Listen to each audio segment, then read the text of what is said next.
பொதுவாக கட்சியின் செயற்பாடுகளை விஸ்தரிப்பது சம்பந்தமாகவும் மாவட்ட அமைப்பாளர்கள் ஊடாக வேலைத்திட்டங்களை மக்கள் மத்தியிலே கொண்டு வருவது சம்பந்தமாகவும் எதிர்கால தேர்தல்களிலே எவ்வாறு செயற்பட வேண்டும் என்ற சம்பந்தமாகவும் நாங்கள் கலந்துரையாடினோம். அதன் அடிப்படையில் ஒவ்வொரு மாவட்ட செயற்குழு உறுப்பினரும் அவர்களுடைய ஆலோசனைகளை தெரிவித்திருந்தார்கள். பொதுவாக நாங்கள் தற்பொழுது எங்களுடைய மட்டக்களப்பு காரியாலயத்தை தொடங்கி வைத்ததிலிருந்து இன்று பல வேலைத்திட்டங்களை நாங்கள் பரவலாக தமிழ் மக்கள் மத்தியிலே இன்று செயற்பாடுகளை செயற்படுத்தி கொண்டு வருகின்றோம். அந்த வகையில் எங்களுடைய உபதலைவர் ஜெயகிருஷ்ணா அவர்களும் எங்களுடைய ட்ரெஷரர் குமார் அவர்களும் இதிலே கலந்து கொண்டிருக்கின்றார்கள். இன்று பொதுவாக நாங்கள் தெரியும் உங்களுக்கு கடந்த காலத்தை விட மிகவும் ஒரு மாறுபட்ட வடிவத்திலே செயற்பாடுகளை செய்வதற்காக திட்டமிட்டிருக்கின்றோம். இதற்காக எங்களுக்கு புலம்பெயர்ந்து வாழ்கின்ற மக்களும் பல ஆதரவுகளை வழங்கி கொண்டிருக்கின்றார்கள். தொடர்ந்து அவர்களுடைய ஆதரவு எங்களுக்கு வழங்க வேண்டும் என்பது எங்களுடைய அன்பான வேண்டுகோள். என்றால் இன்று நாங்கள் பல கடமைகளிலே தள்ளப்பட்டிருக்கின்றோம். உங்களுக்கு தெரியும், யுத்தத்தால் பாதிக்கப்பட்ட பல்லாயிரக்கணக்கான குடும்பத் தலைவிகள், கணவனை இழந்த குடும்பத் தலைவிகள் இன்று வாழ்ந்து வருகின்றார்கள். அதே போன்று போராட்ட இயக்கங்களிலே போராடி கொண்டிருந்த போராளிகள், விடுதலை புலிகள் மாத்திரமல்ல, அனைத்து இயக்கங்களைச் சேர்ந்த போராளிகளும் இன்று பல பேர் அதில் வாழ்வாதாரமற்ற நிலையில் இன்று வாழ்ந்து கொண்டிருக்கின்றார்கள். ஆகவே இவ்வாறு பல கடமை திட்டங்கள் சுமத்தப்பட்டிருக்கின்றது. என்றால் எங்கள் மத்தியிலே இன்று நாங்கள் அவர்களின் வாழ்வாதாரங்களை உயர்த்த வேண்டும், கட்டுமானங்களை உருவாக்க வேண்டும். அவை இந்த அடிப்படையிலே இன்று புது வேலை திட்டங்களை ஆரம்பிப்பதற்காக நாங்கள் திட்டமிட்டு வருகின்றோம். அதிலே பல அமைப்புகள் எங்களுடைய உருவாக்கப்பட்டிருக்கின்றது. பொதுவாக இந்த அம்மான் படையணி என்ற அமைப்பு இந்த போராளிகளை நலம்பேணல்களை பேணுவதற்காக உருவாக்கப்பட்டு இன்று அது பெரும்பாலும் வடமாநிலத்திலே இன்று கூடுதலாக செயற்பட்டு வருகின்றது. மிக விரைவில் கிழக்கு மாநிலத்திலும் அதன் செயற்பாடுகள் விரிவாக்குவதற்கு நாங்கள் திட்டமிட்டிருக்கின்றோம்.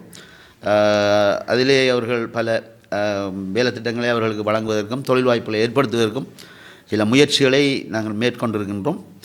அவை இதுபோல கட்சியின் செயற்பாடுகளை நாங்கள் மக்களிடம் நாங்கள் அன்பாக கேட்டுக்கொள்வது தான். என்னென்றால் இன்று பல பாராளுமன்ற உறுப்பினர்கள் இருந்தும் அமைச்சர்களாக இருந்தும் இன்று மக்களின் குறைபாடுகளை தீர்ப்பதற்கு மாறாக தங்கள் சுகங்களை அனுபவிப்பதற்காகத்தான் இன்று வேலை திட்டங்களை கொண்டு வருகின்றார்கள்.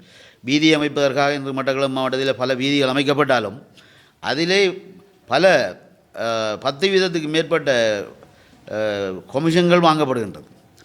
அவை இவ்வாறு செயற்பட்டால் எங்களுடைய கட்டுமானங்கள் எந்த அளவுக்கு நிலையற்ற நிலை இருக்கும் என்பதை நாங்கள் சிந்தித்து பார்க்க வேண்டும். இவ்வாறு பல தரப்பட்ட பிரச்சனைகள் இருக்கின்றது. பொதுவாக இன்னும் இதுவரையிலே மயிலத்தம்முடைய பிரச்சனைக்கு எதுவரை தீர்வும் கிடைக்கவில்லை. இன்று அந்த மக்கள் பல பிரச்சனைகளை தற்பொழுது மட்டக்களப்பு மாவட்டத்திலே சந்தித்து வருகின்றார்கள். இதே போன்று பல பிரச்சனைகள், அதாவது வடமாநிலத்தை பொறுத்தவரையில் மத திணிப்புகளும் மதவாதிகளால் ஏற்படுகின்ற பிரச்சனைகள் மீண்டும் ஒரு இன குரோதங்களை ஏற்படுத்துவதற்கான வாய்ப்புகளை இன்று தேவையற்ற விதத்திலே சில மத உருமார்கள் மேற்கொண்டிருக்கின்றார்கள். அதில் விடுக்கனார் மலை, குருந்தூர் மலை போன்ற பிரச்சனைகள் உங்களுக்கு தெரியும். இன்று எங்களுடைய ஆலயங்கள் இருந்த இடங்களெல்லாம் இன்று அதிலே பலவந்தமாக புத்த கோயில்கள் கட்டி மத திணிப்புகளை மேற்கொள்வதற்கு இன்று முயற்சி பெற்று வருகின்றார்கள். அவை இது போன்ற பல நடவடிக்கைகளை மாற்றியமைப்பதற்கும் தமிழ் மக்களின் அபிலாஷைகளை தீர்ப்பதற்குமாகவே இன்று எங்களுடைய கட்சி வேலை திட்டங்கள் சம்பந்தமாக நாங்கள் கலந்துரையாடுகின்றோம். வருகின்ற தேர்தல் காலங்களிலே நான் அன்பாக வேண்டிக் கொள்வது தான். இன்று நாங்கள் பரவலாக தேர்தல்களை போட்டியிடுவதற்கு திட்டமிட்டிருக்கின்றோம். அந்த வாய்ப்புகளை எங்களுக்கு வழங்குகின்ற பொழுது மிகவும் அடித்தரமான வேலை திட்டங்களை நாங்கள் முன்னெடுப்போம் என்பதை இவ்விடத்திலே நான் கூறிக்கொள்கின்றேன்.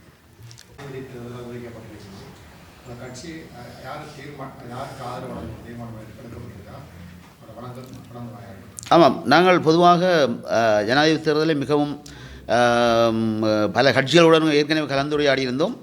இருந்தாலும் எங்கள் கட்சியை பொறுத்தவரையில் இன்று உங்களுக்கு தெரியும், நாடொரு கடந்த ஜனாதிபதியாக இருந்த கோட்டாபய ராஜபக்ஷ அவர்களின் காலத்தில் நாடொரு பாதாளத்தில் தள்ளிவிடப்பட்டது என்பது அனைவரும் தெரிந்த விடயம். அதனால்தான் அவர் மக்களால் திரட்டி அடிக்கப்பட்டார். இன்று அவரின் எதாச்சாகரமான செயற்பாட்டால் அந்த பொருளாதார பேங்க்ரோத் நிலைமை ஏற்பட்டிருந்தது. ஆகவே அந்த நிலையில் இன்றைய தற்பொழுது இருக்கின்ற மதிப்புக்குரிய ஜனாதிபதி ரணில் விக்ரமசிங்கே அவர்கள் வந்ததன் பிற்பாடு இன்று பல சிரமத்தின் மத்தியில் இன்று எங்கள் நாட்டை அவர் கட்டி எழுப்புகின்றார். அதை அனைத்து மக்களும் நாங்கள் ஏற்றுக்கொள்ள வேண்டும். ஏனென்றால் இன்று உங்களுக்கு தெரியும் டாலரின் பெறுமதி எந்த அளவுக்கு குறைந்திருக்கின்றது என்பது உங்களுக்கு தெரியும். ஏன்னா அந்த அளவுக்கு நாட்டின் பொருளாதாரம் இன்று மேம்பட்டு வருகின்றது. எங்கள் கட்சியை பொறுத்தவரையில் ரணில் விக்ரமசிங்கே அவர்கள் தேர்தல் களத்தில் இறங்குவாராக இருந்தால் அவருக்கு நாங்கள் ஆதரவு அளிப்பதென நாங்கள் தீர்மானித்திருக்கின்றோம்.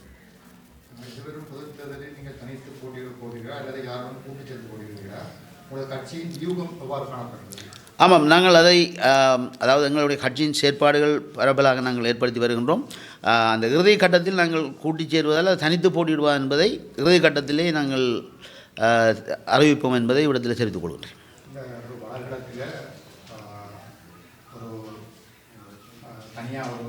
ஒரு வேட்பாளர் நிறுத்துவதற்கு ஜனாதிபதி நிறுத்துவதற்கு தமிழ் தேசிய கட்சிகள் முயற்சிகளை முன்னெடுத்து இதை நீங்கள் எப்படி பார்க்குறீங்க? இல்லை, அது நாங்கள் கடந்த காலத்திலேயும் அவ்வாறு நடந்திருக்கின்றது. என்றால் உங்களுக்கு தெரியும், சிவாஜிலிங்கம் போன்றவர்களும் கடந்த கால தேர்தலிலே போட்டியிட்டு இருந்தார்கள். தமிழ் மக்களை பொறுத்தவரையில், என்னை பொறுத்தவரையில் இலங்கை நாட்டிலே ஒரு தமிழரோ அல்லது ஒரு முஸ்லீமோ ஜனாதிபதியாக வருவதற்கு வாய்ப்புகள் இல்லை. என்றால் ஒரு பெரும்பான்மை சிங்கள மக்களை கொண்ட ஒரு நாடாக இருக்கின்ற காரணத்தால் யாரோ ஒரு சிங்கள தலைவர் தான் ஜனாதிபதியாக வருவதற்கு வாய்ப்பு இருக்கின்றது. தமிழர்கள் பிரதம மந்திரியாக அமைச்சர்களாக வருவதற்கு வாய்ப்பு அது வேறுபட்ட விடயம். ஆனால் ஜனாதிபதியாக வருவதற்கு அனைத்து மக்களுக்கும் அல்லது அனைத்து கல்வி சமூகங்களுக்கும் இது தெரிந்த விடயம். ஒரு சிங்கள குடிமகன்தான் ஜனாதிபதியாக வருவார். அவை அந்த வகையில் நாங்கள் அதை புரிந்து கொண்டு செயற்பட்டால் அது தமிழர்களுக்கு நன்மை தரக்கூடிய ஜனாதிபதியை நாங்கள் தெரிவு செய்வது என்பது உண்மையிலே ஒரு ஏற்றமானது. அதே இதில் நாங்கள் தமிழர்கள் போட்டியிடுவதை வரவேற்கின்றோம். அது யாராக இருந்தாலும் இலங்கை குடிமகன் எங்கும் போட்டியிடலாம், அதை வரவேற்கின்றோம். தமிழர்களின் பிரச்சனையை ஒரு மாவட்ட பிரச்சனை என்று காட்டுவதற்காக எங்களோட தமிழ் மக்கள் ஆதரவு, தமிழ் மக்கள் பிரச்சனைக்கு தமிழர்களுக்கு தீர்வு வழங்கணும் என்றதை எடுத்துக்காட்டுவதற்காகத்தான் நாங்கள் வேட்பாளர் நிறுத்தம் என்ற கோஷத்தை முன்வைக்கிறாங்க. இதை நீங்கள் எப்படி பார்க்குறீங்க? இல்லை, அது நல்ல ஒரு விடயம். ஆனால் அவர்கள் அதை முன்வைப்பதற்கு முதல் அனைத்து கட்சிகளையும் கூடி கலந்தாலோசித்து அதிலே ஒருமித்த கருத்தெடுத்து அனைத்து மக்களும் அந்த தமிழருக்கு வாக்களித்து ஒரு எதிர்ப்பை காட்டுவார்கள் இருந்தால் உலக மத்தியில் ஒரு பாரிய வரவேற்பு வருவதற்கு வாய்ப்பு இருக்கின்றது, மறுப்பதற்கு இல்லை. அதனால் அந்தளவுக்கு எந்த கட்சி ஒற்றுமையாகும் என்பது வேடிக்கையான விடயம். ஏனென்றால் உங்களுக்கு தெரியும், தமிழ் தேசிய கூட்டமைப்பு தலைவர் தெரிவிலே இன்னும் தீர்மானம் இல்லை. தமிழ் தேசிய கூட்டமைப்பு தேசியம் கதைச்சு கொண்டு இன்று தலைவரை தெரிவிப்பதற்கு நீதிமன்றத்தை நாடி இருக்கிறது என்றால் எவ்வளவு பிற்போக்குத்தனமாக அந்த கட்சி இருக்கின்றது என்பதை புரிந்து கொள்ள வேண்டும். ஆக இந்த வரை தமிழ் கட்சிகள் ஒன்றாகுமா என்பது சந்தேகப்பட்ட விடயம், சந்தேகத்துக்குரிய விடயம். இந்து தாக்குதல் சம்பந்தமான பல்வேறு விஷயங்கள் பேசப்பட்டு வருகிறது. இந்த நிலையில் மைத்திரிபால சிறிசேன தனக்கு தெரியும் என்று ராக்கசம். அதே நேரம் இது தொடர்பாக 2 புத்தகங்கள் வெளிவந்திருக்கின்றது. கொத்தபாய ராஜபக்ச அவர்களும் பிள்ளையார் அவர்கள் புத்தகம் வெளியிட்டிருக்கிறார். இவ்வாறு செயற்பாடுகளில் இந்த மிஸ்டர் குண்டு தாக்குதல் தொடர்பான தற்போது நிலைப்பாடு நீங்கள் எப்படி பார்க்குறீங்க? இல்லை, உண்மையிலே இது ஒரு என்னென்னு சொல்கிறது, இந்த முதலக்கண்ணீர் வடிப்பதற்கு சமனாகத்தான் நாங்கள் இதை பார்க்கின்றோம். ஏனென்றால் ஆசாத் மௌலானா போன்றவர் சிறந்த ஆதாரங்களை நிரூபித்திருக்கின்றார். அவர் நீண்ட காலமாக அந்த கட்சியிலே ஒரு முக்கிய உறுப்பினராக, செயலாளராக அல்லது பிரதம ஆலோசகராக செயற்பட்டவர் என்பது உண்மையான விடயம். ஏன்னால் அவர் கூறிய விடயங்களை எவரும் மறப்பதற்கு இல்லை. அவை புதுவிதமாக அந்த அவரால் குற்றஞ்சாட்டப்பட்டவர்கள் ஏன் புத்தகத்தை வெளியிட வேண்டும் என்ற கேள்வி எழுந்திருக்கின்றது அனைத்து மக்களுக்கும். என்றால் இன்று பாதிக்கப்பட்ட மக்கள் இதுவரையில் ஒரு புத்தகத்தை வெளியிடவில்லை, இருப்பவரில்லை. இதை ஏவியவர்களால் இந்த புத்தகம் வெளியிடப்பட்டது என்பது தங்கள் பிரச்சனையை மறைப்பதற்காக, அதாவது முழு பூஜணிக்காயை சோத்துக்குள் மறைப்பதற்காக எழுதப்பட்டதாகத்தான் இது பார்க்கப்படுகின்றது. உண்மையிலே அதுக்கு அந்த தீர்வு என்பது உண்மையிலே இது ஆண்டவரால் வழங்கப்படும். அதே நேரத்தில் இதில் ஜனாதிபதி தேர்தல் வருகின்ற காலகட்டத்தில் அனைத்து உண்மைகளும் வெளிவருவதற்கு வாய்ப்பு இருக்கின்றது. தற்பொழுது கடந்த கால ஜனாதிபதி ஒரு அறிக்கையை வெளியிட்டிருக்கின்றார், நான் அனைத்து ரகசியங்களையும் வெளியிடுவேன் என்று. அதை நாங்கள் வேடிக்கையாக பார்க்க முடியாது. என்றால் அவர் இலங்கையிலே ஒரு பொறுப்பு வாய்ந்த ஜனாதிபதி இருந்தவர் கூறுகின்ற பொழுது இதற்கு பின்னால் பாரிய உண்மைகள் இருக்கின்றது என்பது அனைவருக்கும் தெரிந்த விடயம்.